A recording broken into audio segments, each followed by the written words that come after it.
Welcome back. Pauline Hanson has taken a hit in popularity this morning. New polling from the AFR revealing not only is Hanson's net approval down 10 points, but that Labor has narrowly regained its lead. Yikes. Let's get today's take on this with Nova Radio's and Liberal councillor for Waverley, Michelle Stevenson, and journalist Shelley Horton. Morning.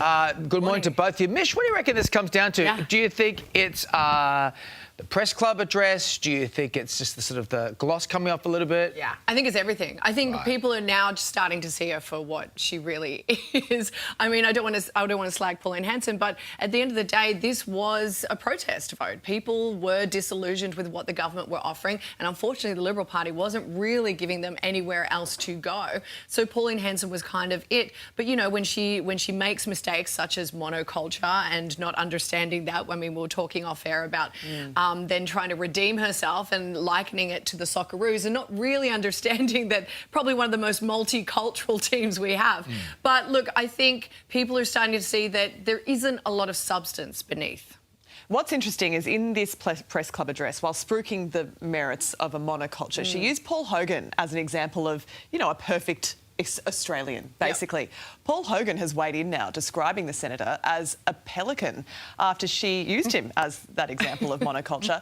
What do you think of all of that, Shelley, and Hoag's weighing in on this?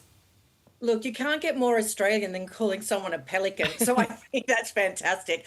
You know what? I think this is where I agree with Michelle that finally we are seeing this protest vote is being pulled back and actually looking at the issues. I love what Paul Hogan said. He's like, he wants to come and die in Australia, a multicultural Australia. He is saying that, you know, having Pauline Hanson put him up as an example is exactly what's not to do. So please don't bring him into it. So I think that what we need to do is listen to what Hoag says. He said, the thing that makes a good Australian is someone who wants to be one. And I actually love that.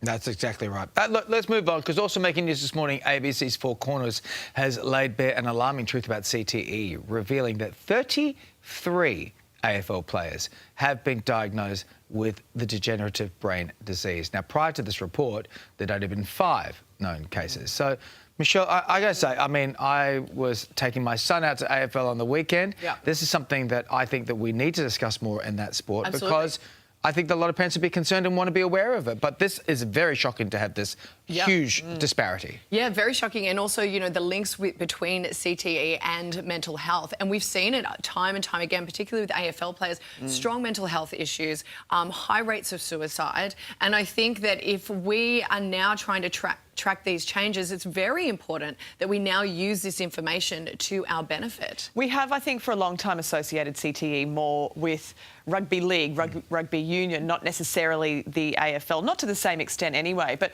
what action do you think, Shelley, the AFL needs to take here?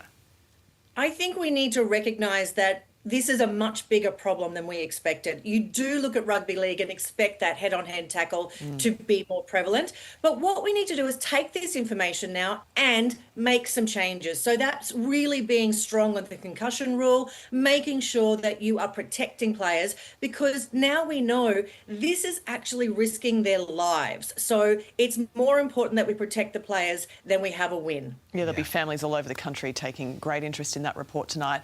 Shelley and Michelle, stay with us when we come back.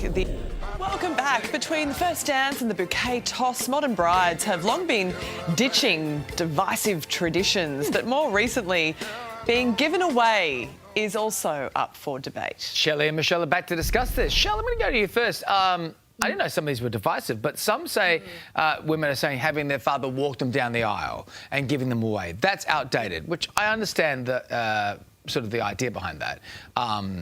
Did your father gave you away at your wedding, though, right? Yeah, he did. So I understand that some women may not like it because it's like a transferal of ownership. And that's not how I interpret it, though. I think modern brides can actually make up their own traditions. So I loved having my dad, that's Kev there, loved having him because he was my favourite person walking me down the aisle. I removed all references to religion in my ceremony. And you can see here, one thing we added was we passed our wedding rings around to every member of the congregation who was there, and they put love into the rings before we actually exchanged rings. And I thought that was a beautiful tradition. So I think you can take away whatever you like and you can add whatever you like and make it modern. Yeah, I'm with you. I think you can sort of make it represent whatever you want it to represent. Absolutely. My dad walked me down the aisle, but I certainly wasn't being given away. It was a special moment with my dad before, embarking on a new chapter. Yeah, I mean, I walked myself down the aisle. I went solo, so I also walked down the aisle to No Diggity. So yeah, right. Yes. I love that.